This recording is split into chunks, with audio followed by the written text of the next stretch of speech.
He ruled Chicago, not with laws, but with fear. Bullets echoed through alleys. Bribes slid across backroom tables. Al Capone was more than a gangster. He was a myth, a symbol of unchecked power in a city drowning in corruption. Judges turned a blind eye. For nearly a decade, Capone was untouchable.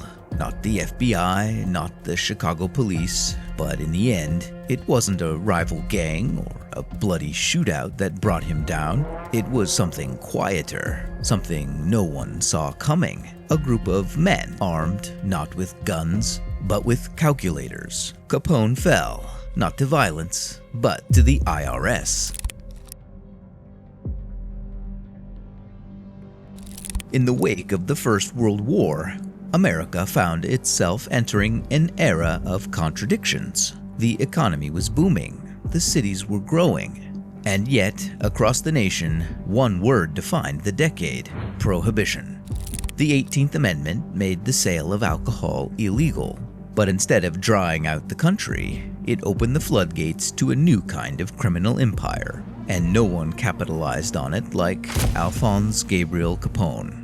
Born in Brooklyn to Italian immigrants, Capone came up the hard way, dropping out of school, getting into street gangs, and learning early that fists and fear could get you farther than a diploma ever could. When he arrived in Chicago in the early 1920s, the city was a powder keg, ripe for exploitation. Capone aligned himself with Johnny Torrio, a fellow gangster who saw the potential in this brash, street-smart kid. And when Torrio was nearly killed in an assassination attempt, it was Capone who stepped in to fill the power vacuum. At just 26 years old, he took over Chicago's criminal underworld. Capone didn't just run the speakeasies, he controlled the entire supply line. From the breweries to the bars, from corrupt politicians to union bosses, every bottle that flowed through Chicago had his fingerprints on it. And if someone tried to challenge him, they didn't last long. Bombings, drive-bys, disappearances. Capone ruled not just business acumen, but with blood. But what made Capone dangerous wasn't just his money or his firepower. It was the fact that he made himself a public figure. To some, he was a villain. To others, a working-class hero who gave back to the poor, donated to charities, and built soup kitchens during the Great Depression. The press loved him. The law couldn't touch him. Capone had transformed himself into an untouchable legend, a gangster who played by no one's rules but his own. And the city, it bent to his will. While Capone's name lit up headlines and his empire painted Chicago red, another story was unfolding, one that never made the front page. Behind closed doors in dusty office buildings and under flickering lamps, the federal government had begun a different kind of war. Not with guns or raids, but with records, numbers, and silence. J. Edgar Hoover's FBI had tried and failed to pin Capone for murder, racketeering, and extortion. Witnesses were either paid off or permanently silenced. The justice system in Chicago was too compromised, too scared, too corrupt. So the government took a different route. The unlikely heroes, agents from the U.S. Treasury Department. Men like Frank Wilson and Elmer Ire. Paper pushers on the surface, but relentless investigators who believed there was a weakness in Capone's armor. One thing Capone had never counted on was taxes. You see, Capone lived loudly. He flaunted his wealth. He bought mansions, wore $1,500 suits, smoked the finest cigars, and paid in cash for everything. Yet for all his riches, he had never assembled a team to comb through hotel ledgers, betting slips, coded books, and even restaurant receipts. Anything that tied Capone's extravagant lifestyle to undeclared income. It was painstaking work. No smoking guns, just an endless stream of paperwork and dead ends. But slowly, a pattern emerged. Dummy corporations and secret payouts to unknown associates. And all of it off the books. It wasn't just about proving he was rich. It was about proving he couldn't explain how he got that way. Under federal law, even illegal income had to be reported and taxed. Capone hadn't just evaded taxes, he had handed the government the very weapon they needed. While he threw lavish parties, the walls were closing in, and when the indictment finally came in 1931, it wasn't for murder. It wasn't for bootlegging, it was for tax evasion. Al Capone, the most feared man in America, was finally going to trial.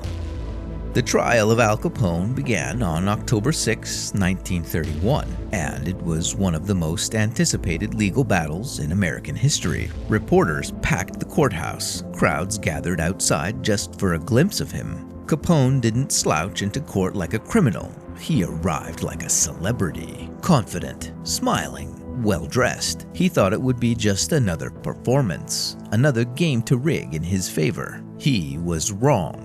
Capone had already tried to negotiate his way out of trouble. Months earlier, he made a bold move. He offered the government a deal. He'd plead guilty in exchange for a lighter sentence. But the judge wasn't interested. This wasn't just about punishing Capone, it was about sending a message that no one, not even the most powerful gangster in America, was above the law. From the start, Capone's legal team did everything they could to stall the proceedings. They filed motions, questioned the charges, and challenged the evidence. But the prosecution, led by U.S. Attorney George E.Q. Johnson, had spent years building this case. Their evidence wasn't flashy, but it was solid. Financial ledgers, eyewitness testimony, and the simple fact that Capone's lifestyle didn't match the $0 he had claimed in income. But Capone wasn't done playing dirty. He had one last card up his sleeve: the jury. His men had managed to bribe several jurors before the trial even started. It looked like history was going to repeat itself. Another trial rigged, another escape.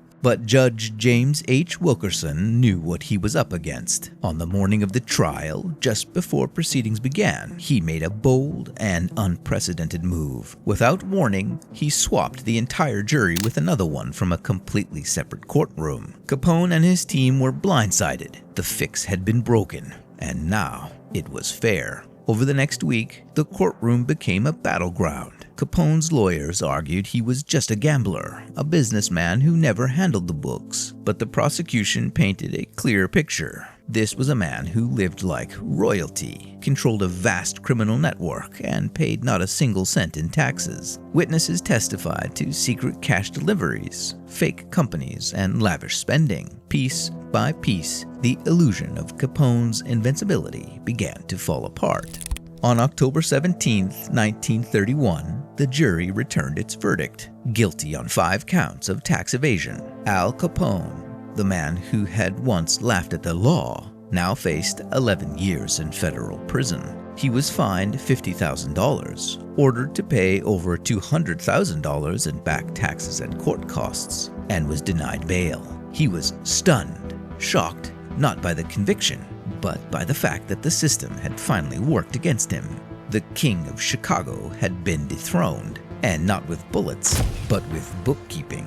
When the verdict came down, the courtroom fell silent. Capone, once the most feared man in America, was now a convicted felon. But the story didn't end with the trial. In many ways, it was only the beginning of its unraveling. Capone was sent first to the U.S. Penitentiary in Atlanta, Georgia. But even behind bars, he tried to maintain control. He pulled strings, bribed guards, and tried to live comfortably within the prison walls, still clinging to the illusion that he could outmaneuver the system. But the government had learned its lesson. The Bureau of Prisons wanted to make an example out of him. So in 1934, Capone was transferred to the one place where power meant nothing: Alcatraz.